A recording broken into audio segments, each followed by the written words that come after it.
નમસ્કાર દર્શક મિત્રો, અત્યારે હું ગોત્રી ગામ ખાતે આવી પહોંચ્યો છું। જે રીતના ગોત્રી વુડાના 4 રસ્તા પાસે જે ભાથુજી મહારાજનું મંદિર આવેલું છે, વર્ષો જૂનું આ ભાથુજી મંદિર પાસે જે ઘટાદાર વડનું વૃક્ષ હતું તે ક્યાંક ને ક્યાંક બોદાઈ ગયેલી હાલતમાં હતું, જેના જ કારણે આજે એ વૃક્ષ છે તે ધરાશય થયું ને જેવું વૃક્ષ ધરાશય થતાં જ આ મંદિર પર ધરાશય થયું, જેને લઈને મંદિરના ભાગને પણ ઘણું નુકસાન થવા પામ્યું છે। આપ જે દ્રશ્યમાં જોઈ શકો છો કે જે મંદિરનો જે ભાગ છે તે પણ જે અત્યારે અહીંયા તૂટી પડ્યો છે। સદનસીબે કોઈ જાનહાનિના સમાચાર નહીં, પણ ક્યાંક ને ક્યાંક જે આ વર્ષો જૂનું જે ઘટાદાર વૃક્ષ જે વડનું વૃક્ષ હતું એ આ ભાથુજી મંદિર પર જે ધરાશય થયું ને ધરાશય થતાની સાથે જ જે આ સ્લેબ છે મંદિરનો જે આ ભાગ છે તે તૂટી પડ્યો છે। સદનસીબે કોઈ જાનહાનિના સમાચાર નથી, પણ જે રીતના અહીંના જે સ્થાનિક લોકો છે તેઓએ વોર્ડ નંબર 9ના યુવા કોર્પોરેટર શ્રીરંગ રાજેશ આયરેને જાણ કરતાની સાથે જ અહીંયા કોર્પોરેશનની ટીમ છે, વડીવાડી ફાયર બ્રિગેડની ટીમ છે તે અત્યારે સ્થળ પર દોડી આવી છે અને જે રીતના વૃક્ષ હટાવવાની કામગીરી છે તે તેમના દ્વારા કરવામાં આવી રહી છે।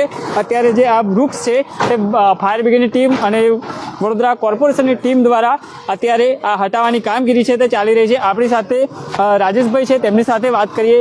જી ભાઈ, અહીંના સ્થાનિકોએ શ્રીરંગભાઈને ફોન કર્યો અને તરત જ ટીમ અહીંયા દોડતી આવી ગઈ છે અને અત્યારે વૃક્ષ પણ હટી ગયું છે। અમારે 24/7 જ હોય, જ્યારે જ્યારે લોકો યાદ કરે। તમે જુઓ છો કે અહીંયા એક બહુ જૂનું એક વડ હતું અને વર્ષોથી હતું, નીચેથી ખવાયું કે દેખાતું જ નહોતું। આજે સદનસીબે આવ્યું કે અહીંયા બધા છોકરાઓ બેસતા હોય છે, આજે કોઈ હતું નહીં, એટલે જેવું ઝાડ આના પર પડ્યું અને એ થયું એટલે હમણાં ઉપર જ હતું ઝાડ। ફાયર બ્રિગેડને ફોન કરતા ફાયર બ્રિગેડ તાત્કાલિક આવી ગયું હતું અને તરત ઝાડ ઉતારી લેવામાં આવ્યું। જીવનું ઝાડ હતું એને પણ પાડી નાખવામાં આવ્યું, કારણ કે એ ખવાયેલું હતું નીચેથી। અને ભાથીજી મહારાજનું વર્ષોથી હતું।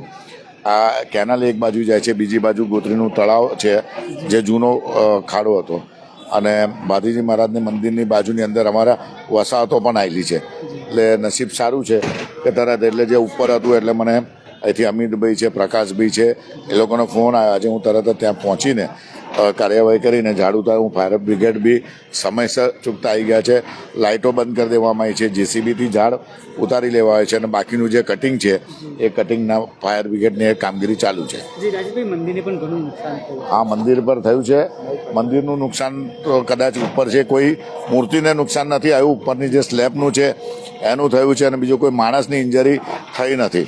એટલા માટે સદનસીબ બાકી અહીંયા આગળ ખાસા એવા છોકરાઓ દર વખતે હોતા હોય છે અને ઉપર આખું ઝાડ મૂળ ઝાડ મંદિર પર જ હતું, એટલે તાત્કાલિક અમે બોલાવીને આખું ઝાડ ત્યાંથી આખો તમે આ જે મોટા જોઈ રહ્યા છો એ બધું ઝાડ ઉપર મંદિર પર જ હતું, એ તાત્કાલિક બોલાવીને જેસીબી અને ફાયર બ્રિગેડે ઉતારી લેવામાં આવ્યું છે। આપણી સાથે અહીંયા જે મંદિરમાં સેવા કરતા લોકો પણ છે, અહીંના સ્થાનિક લોકો છે, તેમની સાથે વાત કરીશું। જી, ક્યારે આ ઘટના બની હતી?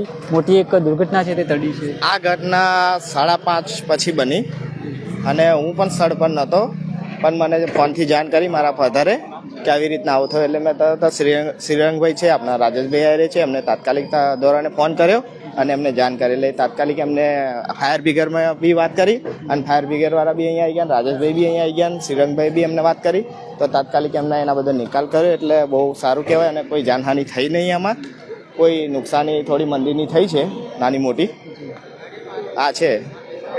જી ચોક્કસથી દર્શક મિત્રો, ગોત્રી ગામ ખાતે આવેલું વર્ષો જૂનું ભાથુજી મંદિર, જ્યાં અહીંયા વડનું વૃક્ષ હતું ને એ વૃક્ષ આજે અચાનક એકાએક ધરાશય થયું અને ધરાશય થતાની સાથે જે મંદિર પર જે ધરાશય થયું તેના જ કારણે મંદિરનો એક ભાગ છે તે તૂટી પડ્યો છે। અંદર રહેલા ભગવાન છે તેઓને કંઈ થયું નહીં। જે રીતના શ્રીરંગ રાજેશ આયરેને જાણ થતાં તેમને કોર્પોરેશનની મદદ લીધી અને ફાયર બ્રિગેડની મદદ લીધી અને ફાયર બ્રિગેડની બંને ટીમો અહીંયા પહોંચીને અત્યારે વૃક્ષ હટાવવાની કામગીરી છે તે અત્યારે યુદ્ધના ધોરણે કરવામાં આવી રહી છે। કેમેરામેન સાથે હું Ravi Sindha, Spark Today News, Vadodara.